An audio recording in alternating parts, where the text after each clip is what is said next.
three pillars in our business at Sandler Training, McDonald Consulting Group. One of them is sales training, cornerstone of our business. The other is leadership development training.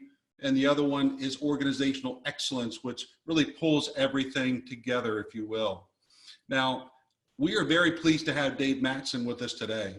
Dave Mattson has been running Sandler Training he's been with Sandler Training for 30 years, been the CEO since 2007, and under his leadership has grown Sandler to over 250 offices worldwide in 32 countries. Dave is a highly thought after keynote speaker and just an absolute incredible value to businesses. So Dave, thank you so much for joining us today. Chris, thanks for having me. Welcome. It's awesome to be here. Awesome. Thank you. Keith Dahl, our VP of Training and Operations, will be running a lot of the behind the scenes today.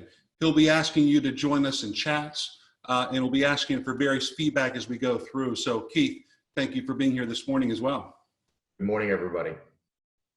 All right. So for the most part, we will keep it muted throughout the session. There'll be various times where we're going to unmute. We're going to ask for your feedback. And with that, I do want to show you briefly. This is something a client shared with me years ago at a meeting with all of his regional sales managers and operations directors.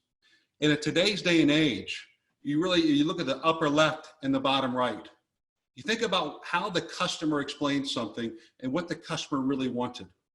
And you think about some of the gaps that may exist in between throughout the whole sales process, involving different people and different parts of the team.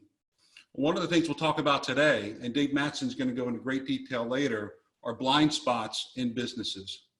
In particular, blind spots, I'm going to use this cliche, we've heard it a bunch of times, in this new normal that we're in today. And it's how some of these blind spots can affect business in ways that maybe we haven't even seen yet. We've had certain customers that have told us that they may not allow outside salespeople or anyone in their buildings for some time. And that's going to really change our whole process to selling, our whole process to leadership, and how we do business. So on today's webinar, one of the main topics we'll talk about are business goals and forecasting. The year started off phenomenal. We're one of the best economies of all time. And all of a sudden, the shoe dropped in March. So that's the obvious statement. Now, what may not be so obvious is, what are we doing to change? What are we doing to adapt our goals that we have today? How are we communicating those to our team members? Is it open? Are we a little bit closed off with that? Well, we're going to challenge each other today as we talk about business goals and forecasting in this new world. We will have various breakouts that we'll put everyone into. You'll get to know other business owners, other corporate leaders on this event, and please be as vulnerable as you can as we go through this to share with one another as far as what your experiences are and what you're going through. That'll be critically important. There'll be about maybe 4 or 5 or 6 people in each breakout, and we'll have about 4 or 5 breakouts today. Potential blind spots. As I mentioned, Dave's going to take you through at a high level in many cases and dive down deeper in other cases around potential very dangerous blind spots in businesses. And we want you to be able to walk away here today with some actionable items that you can implement. Leadership organizational excellence is really everything that ties it all together. And we're going to talk about that program as well as we go through. Best practices in brainstorming. It goes without saying, but I'll say it anyhow. Please share as you go through. We want to make sure that you have takeaways as you go through this today. Now, one thing I'm going to ask you to do, there is a chat feature. And if you look at the very bottom of your menu, you'll see the chat availability. Please use that as we go through. There'll be different times we'll ask you to jump into chats. And Keith will be monitoring that as we go through the session this morning. The other thing we'll be doing is a few polls. And when we do polls, we'll ask you to very quickly, within the first 10 seconds, just give your opinion, give your answer, what your gut reaction is to the poll that we ask, and we'll share that with the group. Your responses are anonymous as you go through. Now, our first breakout. What I want you to think about are, what are some leadership ahas you've had in the past 1 to 2 months? And literally, when you think about this, we've been in this, if you will, for 2 months. And it was right around St. Patrick's Day where we basically started working remotely. I'm coming to you, as we all are, most of us are, from our home offices, and virtually I'm standing and Keith and I are standing in our training room. So when you think about that from a leadership perspective, think of one aha you've had over the last 1 to 2 months. And then I'm going to put you in a breakout room for about 4 to 5 minutes, talk about that, get to know the other people in your breakout session, and maybe there's some synergies that may exist there as well. So we'll see in about 4 or 5 minutes. If you could please share that.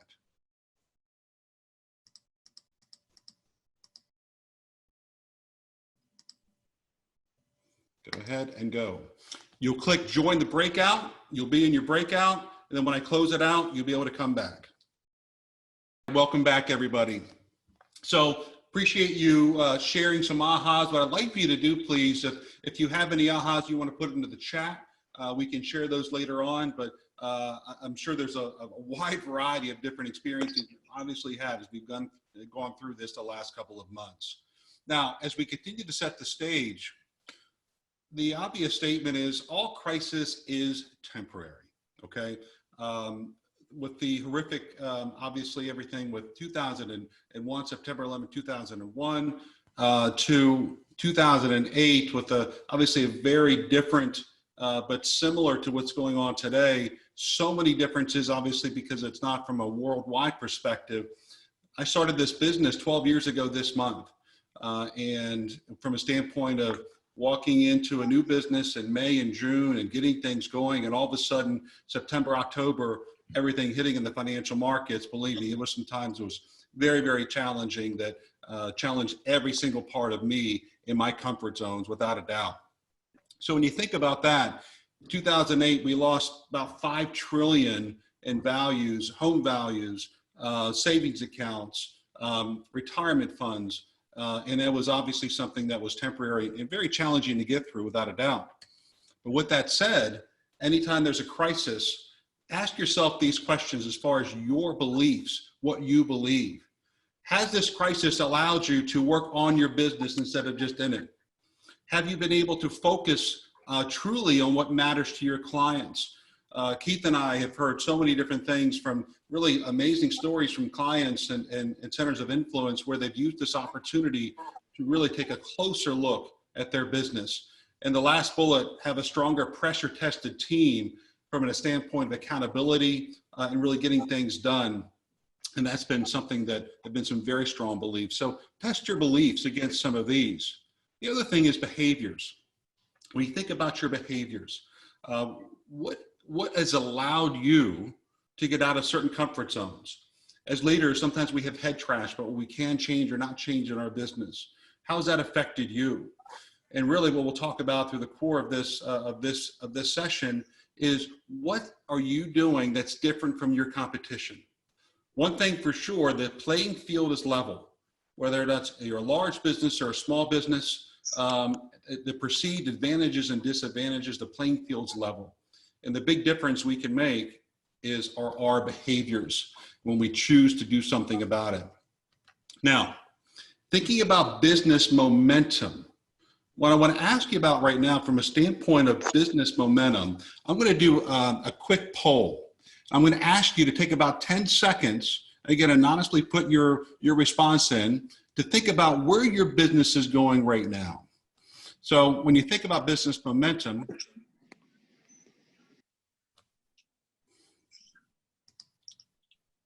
go ahead and take 10 seconds. Is your business momentum great, neutral, stagnant, or literally unknown? Take about 15 seconds.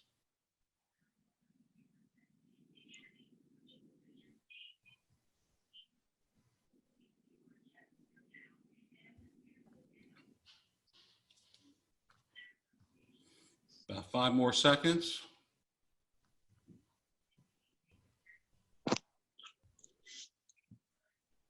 Okay, so let me share with the group.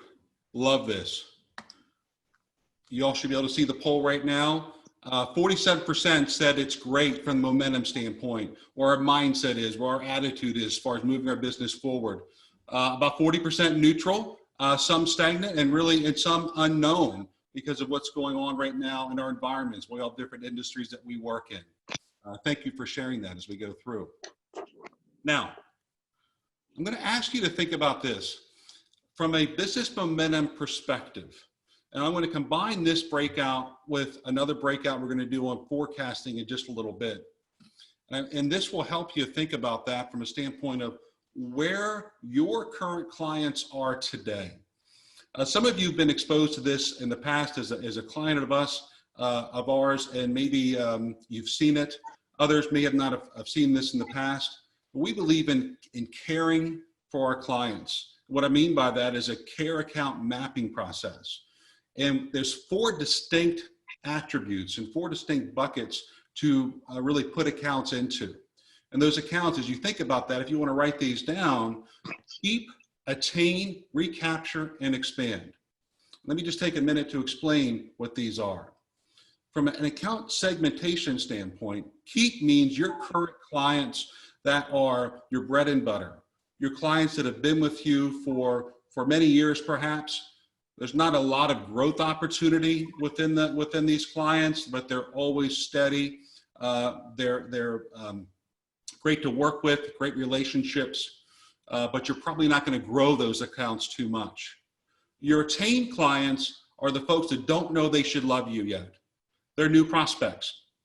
They're ones that are on a list that you're going after and just have never worked with in the past. Those are your prospecting accounts.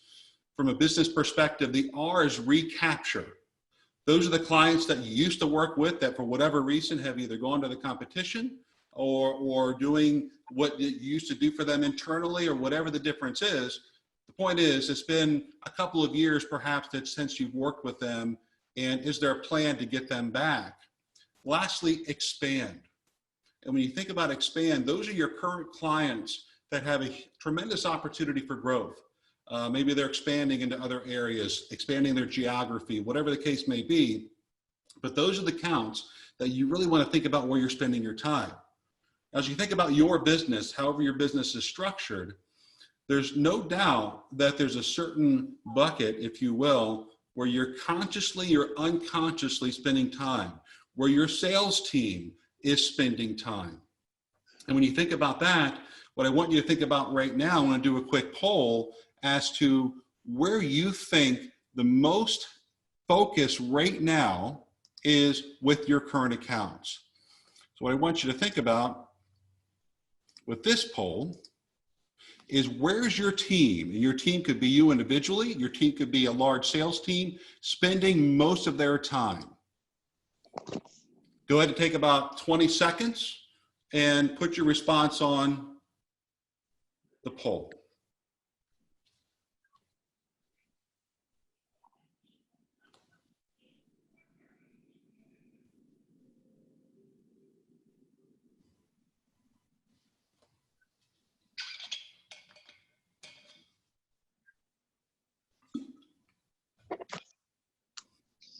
All right, about 10 seconds.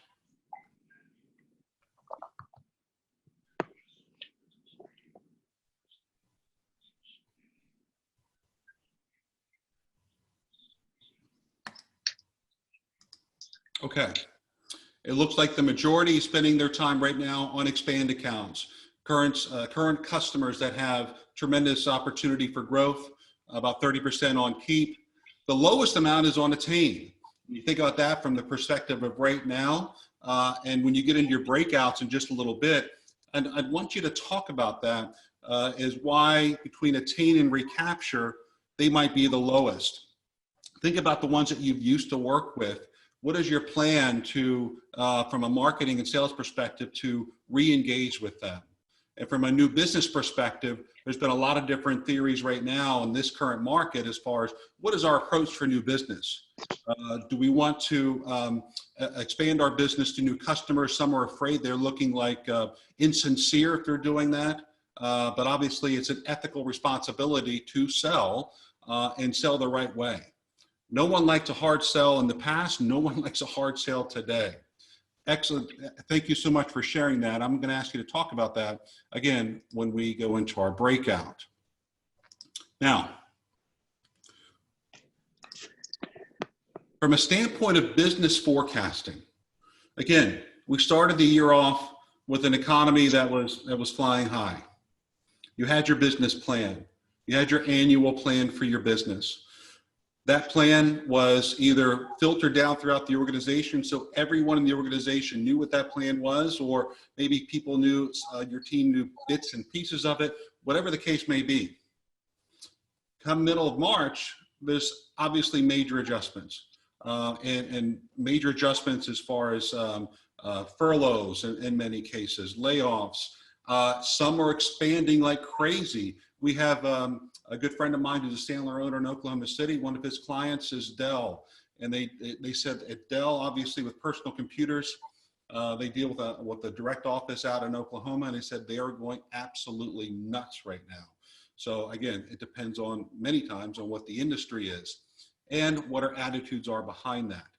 Dave, I'd like to ask you from your perspective of thinking about on a nationwide level and on a global level.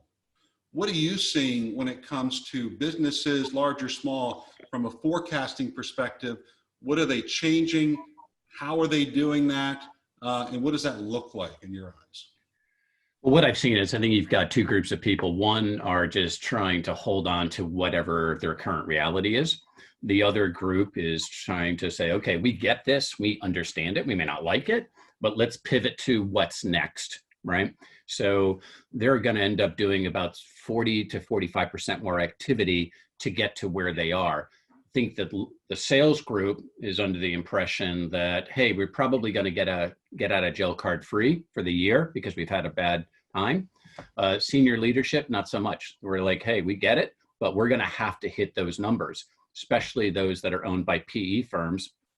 They're saying we've got to make sure that we're getting. Now we're going to get there differently.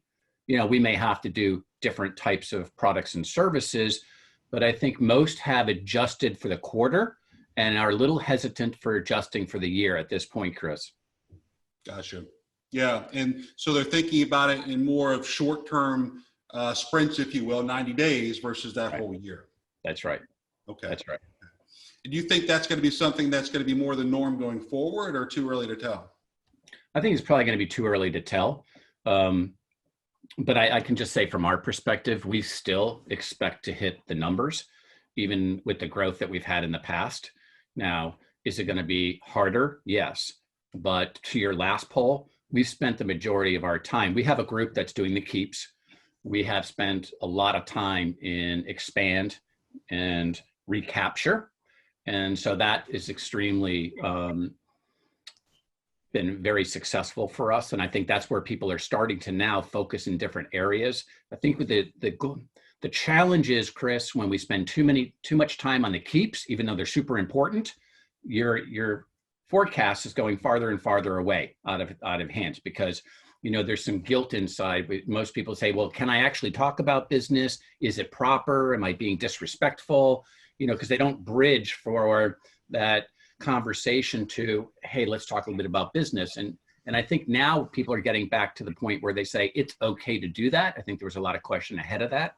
So, I mean, that's where I see. And of course, by industry, as you said, you know, we train more technology companies than anybody in the space. And for the most part, they're doing well. I will tell you from just a macro observation is that, you know, most organizations will have inside sales and outside sales, right? Inside sales have always been on the bottom of the rung. And if you're good at inside sales, you'll make it up to outside sales.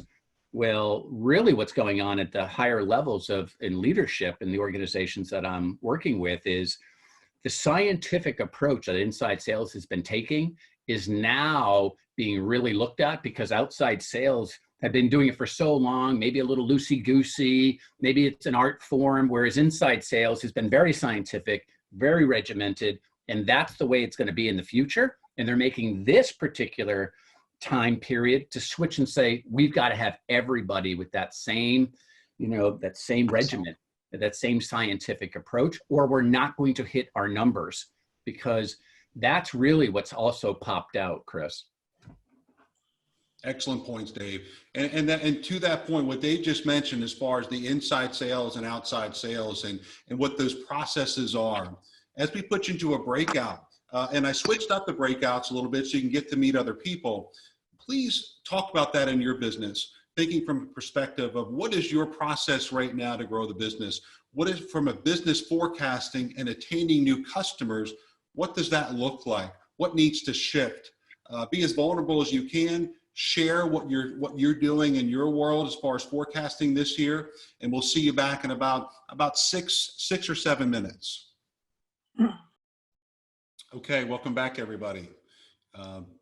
Thank you for sharing that as you go through in the breakouts. It's very powerful to be able to share that with other business leaders. And what I'd like for you to do is any of the ahas you received or shared, please put them in chat, and we'll definitely share those as we go throughout the session. And there will be a couple more breakouts as we go through this to be able to continue to share. So thank you so much for that. Now, I want to take just a few minutes to really to set up Dave as he goes through these blind spots. And the blind spots are really something for you to think about in your business. And again, for you to walk away from this today with some actionable items to really work on and think about as you forge ahead. Now, the question you see here in 24 to 36 months, my company could attain a higher level of excellence if only we could. And what I'm going to ask you not to do is fill in the blank with make the coronavirus go away tomorrow, because that's something that we obviously cannot control. It'd be nice, but we cannot control it. What we can control is the level playing field that we're on and our behaviors as business leaders. So think about that as we go through. And the other thing is really there's 3 principles that I want you to think about. And really it's knowing where we're going. What's that roadmap look like? If you put a large ship on the East Coast and you aim that ship, say it's a big freight ship, towards the UK, and just let it go without a GPS and just put it on cruise control, the odds of getting there are very, very slim. Who knows where that thing's going to wind up? So where are we going and how are we going to get there? And with that, as we work on our business, how do we adjust and constantly review what our plan is? As Dave mentioned earlier, in the past, most of the time, there's been an annual plan and there's checks along the way. But you think about it, are short sprints more effective? 90 days, where are we after 90 days? How do we adjust? How's the market changed? And how can that be a major difference maker in our leadership style? Now, thinking about your business and where your business is going in this unprecedented climate. And what we're hearing is that there's typically a couple of categories. And I want you to think about that from your perspective. The first category, they're hunkered down. Heads in the sand, perhaps, and the push pause, waiting for this virus to pass. Ostrich with the head in the sand, if you will. The other, the fortunate position that they know they can still grow during this time, and they're going to come out stronger afterwards. And then there's some that are in the middle, where they know they can grow, not really sure what they need to adjust. We'll talk about talent later on, whether or not it makes sense to bring on talent at this point in time. And so there's basically those 2 areas, then somewhere in the middle. We believe it's a time now to be more proactive than ever, working on that business and going after opportunities. Now, there's typically 4 different classes that we're going to go through, and Dave's going to talk about these blind spots. And I'm just going to cover these very briefly. Excellent is really the top 5% of organizations. You have well-run, where they understand they're constantly evolving and constantly putting in, setting goals, communicating those goals to their team. There's average, where there's just enough to get by, and you know what, it is what it is in some cases. And then at risk, where that business might be losing total control in their business and perhaps their personal lives too. So as you think about where you are, as we go through these blind spots, just think for a moment, there might be blind spots, and they're called blind spots for a reason, that you're unaware of. And once you become aware of it, how do you communicate that to your team, and what do you do about it? Now, obviously you can't see everything on this slide. Everyone was sent the blind spot survey. Some of you have filled it out. I would encourage you to, when we're done this webinar, to complete the blind spot survey.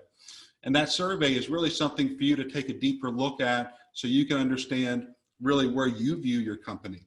perhaps others in your leadership team could also take it, so you can really get a glimpse from what everyone else views as well, because your viewpoint may be very different than others on the team. And with that said, what we want to do right now is bring Dave in to really cover these blind spots. Again, some at a higher level, some at a lower level. So Dave, the floor is yours, and we appreciate you. Thanks, Chris. Yeah, as Chris said, these are blind spots that we've identified over, a couple decades, and as we work with 31,000 different organizations a year. So we have the ability to see trends. And as you look at this list, these are things that will pop up in our business that hold us back from being as effective or as efficient as we want to be. And when you talk about blind spots, if we sit back for a second, as Chris said, these are the things that you don't see. And I'll use an analogy of, let's say, rust on a car, right? You know it's festering down below, you just don't see it. Sometimes you see it surface a little bit. You think you're going to take care of it, and you put a little Bondo on there, but what happens? You turn your back, and 6 months later, there's more, and now it's everywhere else. And every organization has one or more of these. And if you don't think you have any of these, that's probably a blind spot, Chris. So, if we really kind of look at this, as you hire people, these blind spots will pop up. So when I talk to leaders, they'll say, well, I've checked the box under number, 2, 3, or 4, it doesn't matter. And I said, that's great. And now they're working on other stuff. What they failed to do is to go back and validate that that's still the way it should have been when they fixed it. Because even as a leader for myself, we add people, and my blind spots may be different than somebody else in my organization's blind spot. So this is also an individual issue in addition to an organizational issue. So kind of let's look at them from as Chris said, as a high level. Not having a process for hiring. Look, that's really important, right? So people should have a process for hiring. I believe it's probably one of the most expensive things that we do as an organization. The people that we hire are ambassadors to our company, and most of us don't hire often enough. So we leave it up to our experience, our intuition. I'll know a good person when I see them. And if you do assessments, what you've learned over time is the person that you loved in front of you on an interview didn't assess as well as somebody who you may have said, that's really not my person. That's because that you didn't do that science behind it. And I think that there's something there. I mean, to me, none of us have a P&L that has turnover listed, and none of us have a P&L that says worthless proposals or RFPs that we shouldn't have gone after, right? Because they're both costly and they both have an impact on our business.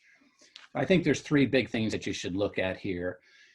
As far as a process for hiring, you should look at, all right, what does the job have to do? And I call that a template, right? So for me, if I was looking for a national accounts person, I'm going to be looking for somebody that has a 6-month selling cycle, can sell $1 million to the C-suite, and the list goes on. When somebody comes to me and says, I've got 600% of quota, but it's a $5,000 sale to a procurement person, that doesn't fit the model of who I need in that job. So you've got to really identify that ahead of time. Then you've got to figure out, what's my perfect applicant look like? We use a search model, which if you're a Sandler client, Chris is taking you through. And then you've got to create a list of questions ahead of time to validate whether that person fits into the job that you've identified. And if you do those 3 things, then that's magical, because I think we've all hired people. Let me ask you this. Is it fair to say that sometimes the best sales call your salesperson has made was on you during the interview, right? We've all had these studs or studettes during an interview. We said, my goodness, this is it. They come on payroll, and what has happened? I mean, that person over here said, I'll make more cold calls than anybody in history. They're on payroll, and then they say, where are my leads? So, you know that this is an issue. So I think it costs 5 times the amount of salary is really what it would cost over an 18-month period of time. So you should take a look at that, and you should be able to go in your drawer, your filing cabinets, whether electronically or physically, and say, here's my 5 steps. and I'm going to share this with people internally. If you cannot find that document, you don't have a process for hiring. Onboarding. Wow, this is huge. Look, you want that person to be successful, and that person wants to be successful. Do you track the time to hire to the time of profitability? If you're not tracking that, that's a problem, right? We'll go into organizations and they'll say, well, we have about, first of all, we don't even know that number. And then they realize it's about 18 months for that person to become profitable. And I'm using that as an example. It could be different for you. And your job is to drive that number down, There's a 4-step onboarding process that can drive that number down by 2/3. I think it's our responsibility to have our new hires with confidence and conviction that they can do their job. And if they're not, then what happens? See, I think most leaders, most organizations, they spend a lot of time in the hiring, and then they say, that's an experienced person, go get them. And they forget that they've got to onboard them. And so for us, we have 5 new offices a month, and we've got to onboard people very, very quickly. And again, there's a 4-step process to onboard people. Today's not the day to do that, but if you're not measuring how fast it takes for somebody to provide value to your company, you should be doing that. You should be arming them with all the talk tracks that they need. And you should also be testing them along the way to make sure that they're doing all the things that you've asked them to do to be successful. It sounds very easy, but just look at the last 3 people. Here's what an onboarding program is not. Hey, welcome to the company. Go ride with Mary. Mary's our top producer. She'll show you the ropes. That's not onboarding. Onboarding is not throwing a 6-inch, folder on the thing that says, this is our operations manual. That's not onboarding. So we've got to really dig deep, especially in today's world where we don't have a lot of time, we don't have a lot of money, that we're doing this properly. And this next one is huge, Chris. This is failing. Yeah. Just real quick before we move on from onboarding, love to hear your feedback on this and maybe some feedback from the group. It's almost every time that I could ask a question to a large group of leaders, whether the leaders are from the same organization or different organization. That question is this: on what day do you expect a new employee, so no matter what the role is, whatever role is appropriate, to be adding value to the organization? And let's just say it's 10 leaders in one organization. 99% of the time, when that comes back, the numbers are different across the board. Some say day 1, some say day 90, some say day 60, and it's all over the place. When that happens from a leadership perspective, can you share a little bit about what those expectations, how that affects business and what that means to that business? Well, they have different expectations. What tells you they have no expectations, right? So you have now a culture of we don't have a culture of accountability because people do not know what's expected of them when. Here's what they do know. I've got to go collect $10 million in revenue. That's my target. And that's all they know. And you're doing them a disservice. They also are probably not selling a wide variety of your products and services. They're selling 1 or 2 things that they're very comfortable with, Chris, right? Because they don't know. They don't know the questions to ask to see if this prospect, this buyer, has the symptoms that I may be able to talk about one of my products and services. I don't know all of the products and services, so it's very hard to land and expand. And so between confidence and tactics and strategies, those things fall apart when you don't have a proper onboarding program. Chris, we worked with Splunk. They went from 40 million to 1.2 billion in 5 years. They have this thing down to a science. You had to pass a product certification before you came to onboarding. You had to be able to do XYZ before second week. Think about the old Xerox days, the old IBM days, for those who had gone through that. It was very regimented. Now people would say, well, that's a little harsh, but guess what? When you came out of that onboarding program, you were fully armed and ready. right? Think about a military operation as an example, and forget how we feel about military. They have, when you leave boot camp, you are ready to do X, whatever X is. And that's the way, Chris, it should be in our organizations, because otherwise I think you're doing the company a disservice, but you're doing the employee a bigger disservice. Absolutely. So Dave, so what I'll do is I'll take you through each of the 6 phases, and for each one, if you could talk about these blind spots, that'd be fantastic. So this first one with phase 1, planning. Yeah, so in planning, you basically are trying to say, okay, where would I like to go from today to there? So the planning for me and for I think everybody is maybe a short term or a long term, right? So where do I want to be in the next 3 to 6 months? If you are planning, I think that the blind spots that affect that group are, you've got to share the vision of where are we going. Most of us have a plan in our head. Some of us have put it down on paper, but how many of us have actually shared it with the team? I have a whole new management team, and we spent a lot of time sharing that vision, Chris. And the velocity by which we are operating now is like 5 times faster because everybody's on the same page and they all know what they're doing as far as trying to hit that goal. Otherwise, it would have been in my head only. And that's really, that's not so good. Then the other blind spot here is a huge blind spot for probably 90% of the leaders. They're not tying personal goals to corporate goals. So we have corporate goals, but the fact of the matter is, if you own that organization like we do, those are our goals. And yes, people work for us, but let's be fair. They work harder for their families and for themselves than they do for us, right? I mean, it's just human nature. And so let's just take an example of what I'm talking about here. Let's just take sales, Chris. If you had a $10 million quota, and if you hit $10 million, you're going to get a $250,000 commission. Let's just use those numbers.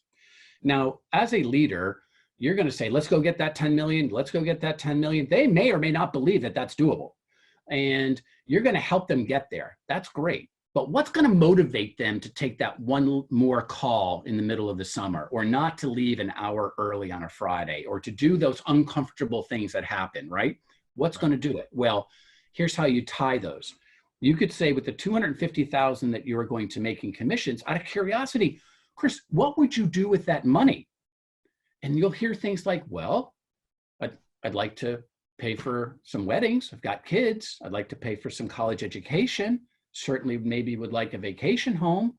And when they connect what they would like to do under this example with that money, now they're working for themselves, right? Now they're saying, okay, how am I going to go do that? The $10 million for you is important, but when they have a picture in their workstation or on their computer of a wedding, of somebody graduating, of a vacation home, that is motivating, because I'm going to do whatever it takes to get there. And by the way, you win because we get $10 million.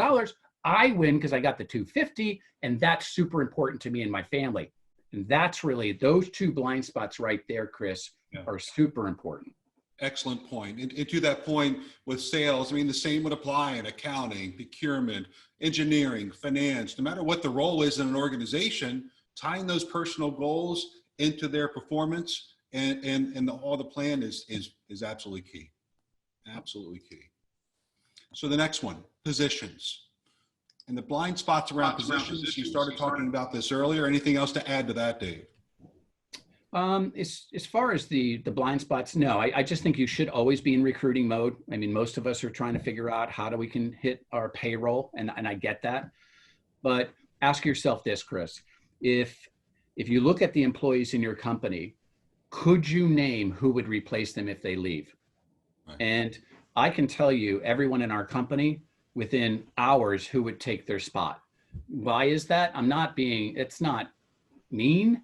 It's simply, you don't know when people are going to come to you and said, hey, I've got a better opportunity, or I'm retiring, or this, and I don't want to be surprised. So I think you should always be looking.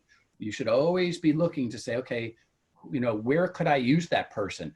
I've had a lot of people call on me. My personal banker called on me for years. And I said, one day he'll be working for me. And guess where he is now? He's working for me. So always keep looking. Where would they fit? who's going to replace them, and that is really helpful, especially in today's world. I mean, look, we're in recruiting mode right now, and we're trying to just figure out, hey, we've got to make sure that we hit payroll, but there's such an opportunity out there right now. If you look at it from a half full perspective, there's a lot of talent out there right now. And it's a good time to look around to say, what could you be doing, especially if you have to add additional products and services to your portfolio to hit the revenue target that you had for 2020. Absolutely. Absolutely, Dave. So when you think about the position aspect, obviously after positions, once positions are more formalized in a business, then the people comes after that. And I think sometimes, I'm sure you'll speak to this, sometimes that's inverted. We're not really, we're thinking about the people before we know where we're going to, put them. Yeah, I think if you just look at this model, I use this model to double Sandler. We're using this 6-step model right now, not for doubling Sandler, but how are we getting from here to the end of the year on our target, right? So what is our plan to get there? What does our org chart have to look like? And we're making changes to our org chart. What do the people look like? And then we talked about what are the new processes, because everyone thinks that they're bulletproof when it comes to process until you realize under stress, you don't have as many as you thought, or they're not as well documented. The blind spots here for people, Chris, is you're either finding them from the outside or you're developing them from the inside. We've talked about onboarding, and we have a 4-step onboarding program to drive that down. And I also think coaching is one of those huge blind spots. If you talk to leaders, they're going to tell you they coach all the time. And we should be coaching 35 to 40% of our time. Most of us are not coaching. Coaching isn't telling people what to do. If you would write down these 4 words. So, Bill Bartlett wrote our coaching book, and it's awesome. Here are the things that you could be asking people when they're telling you about an account, let's say, or a situation. What could you have done well? Or what did you do well? What could you have done better? What could you have done differently? And what should we be doing more of? If you would just use those 4 questions as conversation starters, here's what not coaching is. So Chris, how's your day? Good. That's not coaching. Coaching isn't when you say, hey, here's a situation, Dave, what should I do? And I'm so excited to answer the question. I say, well, Chris, you should do this, this, this, this, and this. That's not coaching. So the way that you can increase the productivity of your people is through coaching. It's a huge blind spot. It's the #1 deficiency in any leader. Not training a management team. Look, a little under 50% of leaders that come into a position have no prior experience. Now think about that for a second. Many of us were promoted into leadership with no prior. They just said you were great at what you do, and now we would like you into this new role, and good luck to you. And there was no 6 months onboarding program at all. On average, most successful organizations have at least 8 days of management training every single year for their people. I mean, look, you expect your management team to drive results. And it's great that we're training the troops, but why wouldn't we be training them? Think about that. Why wouldn't be, especially in today's environment when everything's changing? I've never managed a remote team. I've never managed this whole new set of objections. And I've got this competition pressure now because people are giving away stuff because they're going out of business. There's a million things going on. I would spend way more time with my management team than I would with others short-term because they are driving results in your organization and they're probably the weakest link, Chris. Absolutely. And Dave, to that point, there's typically 4 hats that a leader will wear. A supervisor, a coach, a mentor, and a trainer. And some of the disconnects that we see that is oftentimes, which hat do I have on? And does the person that the manager or leader is working with, do they realize what hat's on? In other words, well, I told them what to do, or I told them how to fix it. Well, that's not coaching.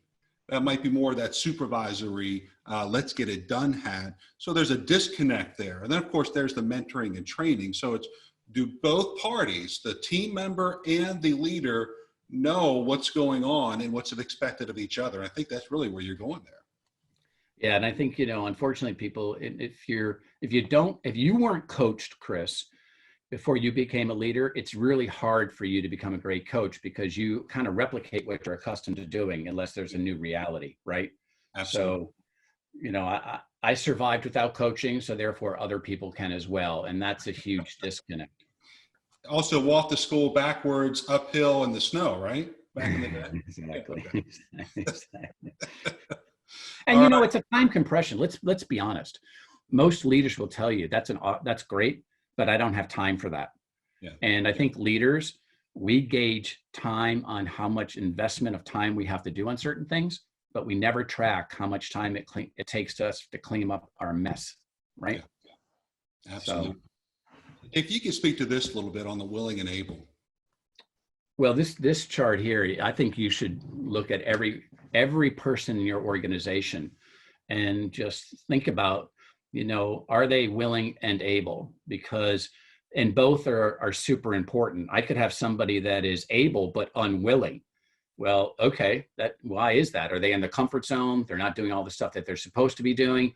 You've got people moving in different positions under today's world, but they're not willing to do this new job, to do whatever it takes into this environment. That's a problem, right? So able but unwilling is an issue, but you could have willing, right? I'm willing, but I'm unable. That means I'm trainable. I'll do what it takes. I'll risk, I'll do all those things, but teach me, train me, coach me, right? Unwilling and unable, chances are you got problems. Go find another spot in the organization or someone else's organization where at least you can become willing and able.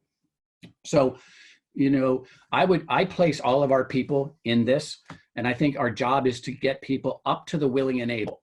Now, that's by task. You can't really say, oh, that person in general is unwilling and able, because all of us have so many different things that we do on a daily basis. It's fluid. But take a look at this. When you're looking at somebody to say, could they do this job? Are they able? Would they be willing to? Or, hey, we've got to switch their role. Sometimes they're unwilling. I switched somebody's role just 3 weeks ago, and they are able. They haven't done it before, but they would be able based on experience. They were unwilling. There was nothing I could do, Chris, to convince them, right? So we're in a disconnect. So I think, how do you do that? Well, you get to develop your managers. You've got to make sure that you're coaching. You've got to do and make sure that you have very clear definitions of what success is. What is success? What are those KPIs? Very few organizations have measurable KPIs by job function. They think they do, but to your point earlier, if you ask an employee, what are the 3 things that are expected of you in order of priority, and ask a manager, you'd be shocked how many times they're different. Absolutely, Dave. And that really ties directly into obviously the metrics and the processes and with the blind spots under that, if you could speak to the blind spots in that area, please. Well, look, this is a huge one. Let's talk about best practices. How many of us have a playbook? All right. Every sports team has a playbook, and they are very experienced people on the sports teams. They make a lot of money. But let's do the Ravens. They don't get into a huddle and say, everybody makes a lot of money around here, so on the count of 3, go out there and do the best you can. Break. That's not how it works, right? And that's the Redskins. That's harsh, but yes, it's very true. But in today's world, Chris, we have a playbook, right? Our playbook consists of, here are all the talk tracks. Let's do a sales playbook. Here are your 30-second commercials. Here's how you describe your products and services. Here's how you do your value propositions. Here are your top 15 objections. Here's how you overcome them.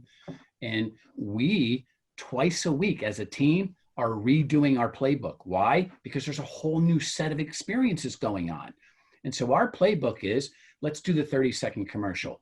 Here's what it is. We give them a written copy, but we also do an audio version, because I'd rather listen to it. If I can listen to it, I'll mimic it, right? And so now everybody's using the best of the best, because Chris, no one's great at everything in your company. And how many of us as leaders, as owners, have said to yourselves over a glass of wine, if I could have 50 me's, oh my goodness gracious, we would be Brazilianaires, right? I just need everybody to have the same passion, the same knowledge that I do. How do I do that?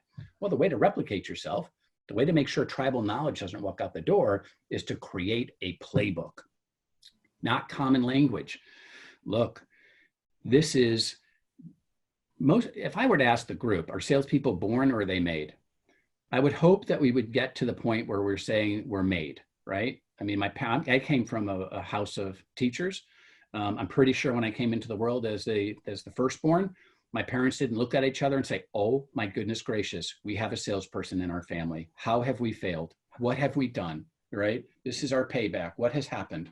That's not what happened. We kind of just bumped into it. And so if you ask yourself, if you are made, then it's our job to make sure that we continually increase our effectiveness. Every person on this phone, we could have our accounting groups, Chris, talk to each other, and everyone would know the same language. We know what a P&L is. We know what deferred revenue is. We know these words. But in sales, does everybody in your company have a common sales process? And here's how you can check. At your next virtual meeting, ask everybody to take out a piece of paper and just write down 6 or 7 boxes, blank, and ask them, I'd like you all on our team to write down what steps do we follow from the time that we prospect to the time that we're selling additional products and services to our customers. What steps do we follow? I will bet you my paycheck that they do not come back aligned. So then you ask yourself, how is that possible? So we've got some CRM consultants here. If everybody's selling differently, how is that possible? You can't coach if everybody's doing it differently. It's very hard to train and it's very hard to onboard. If nothing else, use this time to come up with a common sales process. It'll help you from this day forward. I promise you. I promise you. Not focusing on lead gen. Chris, here's the great question for all the leaders on the line. How many net new conversations do you need, your sales group or yourself, in order to hit your goal? How many net new conversations, whether it's in a week or in a month, would you need in order to hit your revenue target? Do you know the majority of people cannot answer that? They can tell you what their revenue number is. They may be able to tell you how many presentations. Those are lagging. A leading indicator, right, is how many conversations do we need? And that's what we should be focused in on. Because if we're having good conversations with a common sales process, we know the numbers. We know the numbers. This last one, huge blind spot. And it has nothing to do with sales. And we talked about it in our breakout group, Chris. You know, we've got to get tighter in our systems and methodologies. We've got tons of different platforms in our companies that are now coming. So group one's using Zoom, group over here is using GoToMeeting, whatever the case may be. You can put that into any category. And so how do we have common process, common systems? You know, when people leave, if anyone in this webinar has downsized and we downsized, how easy was it for somebody else to step into that job? How easy was it for somebody else to just step in and do the same quality job? And I would say it's tough. Absolutely. Absolutely. And it's a big question mark, because obviously you can't see it. Now, after process, it's really the whole metrics behind it and understanding those performetrics and some of those blind spots, Dave. I mean, if you could talk about these. Well, first of all, you have to know you've got to know what we're measuring, right? You have to have a culture of accountability. And that's why that onboarding process was so important when you first get people there, because you're going to tell them what's expected and you're going to test them. But most CEOs, when we do CEO coaching, will say, I wish I had a culture of accountability. Why can't I get a culture of accountability? And so if you're going to have Performetrics or metrics on how you're measuring people, I think you can't hold people accountable if you haven't told them these are the 5 things that you need and here's how we're measuring. Here's your personal dashboard. And so look at your job functions within your organization. Do you have personal dashboards on how you're measuring where they are? And if they don't know, it's really hard, right? Because they can't improve. They don't know where they stand. They don't know what's important to you except the revenue number, or you got to do a project. So there's a 3-step process for accountability that you should be doing. And so I would suggest here, this is a weekly, this is a monthly discussion, and there are no surprises. Everybody knows where they are from where they are today to goal. And that clarity, Chris, helps both you and the employee, and it helps us get to where we want a lot faster. But as I said, the majority of organizations do not have those KPIs per person. And the way to do it is, I said, sit down and say, what are the top 3 things I expect from you? And then you write them down and see if they match. Chances are they may not match. Yeah. And Dave, to that point, I go back to something one of my mentors told me many, many years ago that's so true when it comes to accountability. And it's really, it takes into the following: empowerment, giving someone true empowerment, the ability to make decisions no matter what the role, sales, accounting, procurement, engineering, whatever the role is, if they can make decisions, plus accountability, holding them accountable to get it done. And that is having conversations around that equals high performance. Yeah. Empowerment, making decisions, and accountability equals high performance. Now, you take away empowerment, they can't make decisions. They're stagnant, or they're not sure when to come to their leader to ask questions around it. Well, that obviously equals low performance. Then the other, and this is another one that leaders fall into a trap sometimes, giving someone true empowerment. Go out, tackle the world, go do it. But then it's laissez-faire. I'm sure they'll get it done. And, I don't need to check on them. They're really experienced. Well, that, Dave, leads to blame. Blame in many areas from all parties. Why didn't you get this done? Because it just snuck up. So I'm just curious, when you think about that, empowerment plus accountability equals high performance, it really ties into that. Yeah, it really does. The best thing Sandler ever did for me when I first worked for David Sandler is that he gave me the 2 P's, permission and protection. He said, you have permission. These are your guide. These are your guardrails. Here's what you can make a decision on. I want you to treat it as your business. And he empowered me, right? So he gave me permission to act as if it was my own business. He gave me permission to make decisions, as you were talking about. And I think that's really important right now, Chris, in today's environment. You don't want your people to be afraid to make decisions. You don't want your people to say, if I make a bad decision, I'm going to be one of the 26 million that are unemployed. That cripples your organization. Now is a good time to sit down with people and say, here are your guardrails. I want you to make decisions in these areas. It's okay, right? Now, you can check with me. That's great. But don't ask me what I should do. Instead, saying, here's what I plan on doing. What do you think? That's a much different conversation, right? So he gave me that permission, but then he protected me, because you're not going to make all the right decisions. But if you've done your due diligence and you don't have that fear, right? I think that's really important because, especially as I said today, I think that's probably one of the most crippling things when people aren't doing all the things that they may be able to do because they're afraid to make the wrong decision, especially if it costs the company money. Absolutely. And one of my favorite quotes from David Sandler: decision not to make a decision is a decision. And that can be just stifling. I want to make just quick thing. I've seen more productivity from our group because we actually had a 3-hour session on this topic by department of where they are, and the acceleration and the freedom. The sigh of relief for them was amazing, because I'm expecting to do more with less people. So you really have to be super clear on the guardrails. 100%. Absolutely. I just want to make a comment. Gary Ditto put a great comment in chat. Do they get it, want it, have the capacity to do it? Yeah, absolutely. Well said, Gary. Okay. So now what we're going to do is we're going to put everyone into another breakout session.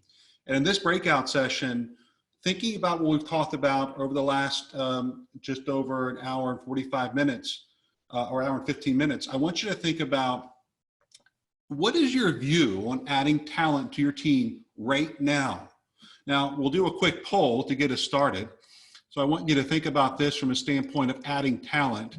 And there's going to be 4 areas. Take about 20 seconds, put this in, what your feeling is, no matter what position you're in right now, and then we'll go into the breakout.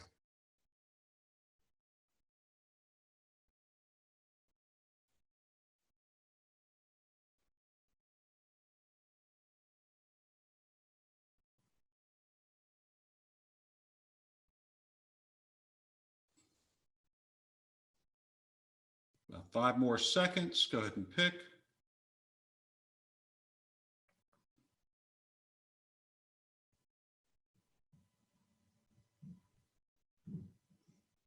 All right. So here's the results.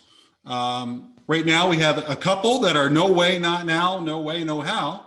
The maybe is around just over half the group. If the right person came along and it was a fit, then sure.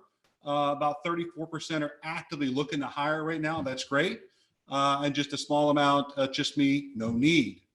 So when you think about it from that perspective, really thinking about, and there's a question asked about some of the slides. Yes, I will share some of these slides so you can really think about from a standpoint of where you are on the all 6 phases of this, but very, very interesting. So what we want you to do is go into a breakout session, talk about people, talk about where you were at the beginning of the year with people, what your thoughts were with how you would end the year with people. What are your plans with people over the next 2 years? How is this, the situation we're in right now, change that? And should you change your mindset about looking for people more actively, yes or no, whatever the reason is. So I'm gonna put you into a breakout.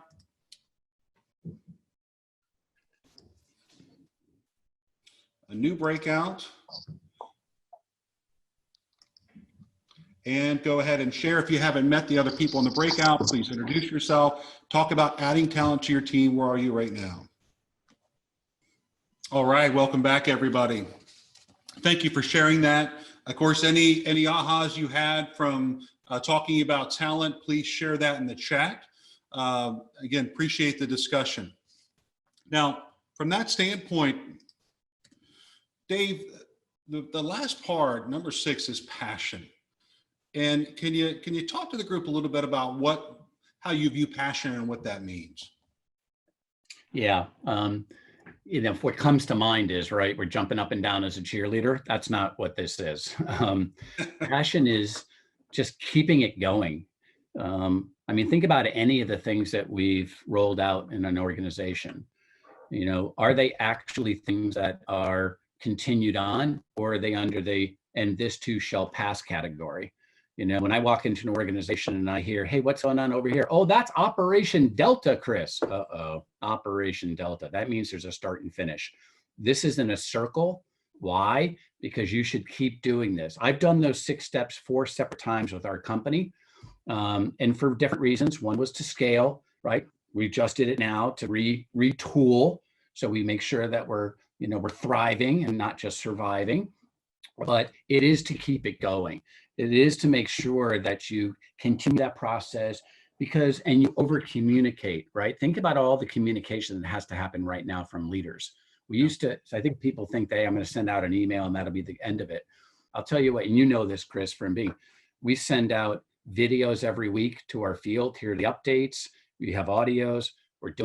We have over communicated to the point where, as myself, I'm introverted. I'm saying, okay, we've done this a million times, but guess what? You'd be shocked on how many people hear messages at different times, right? Because they're doing things. And I think that's really what it is. Pick something.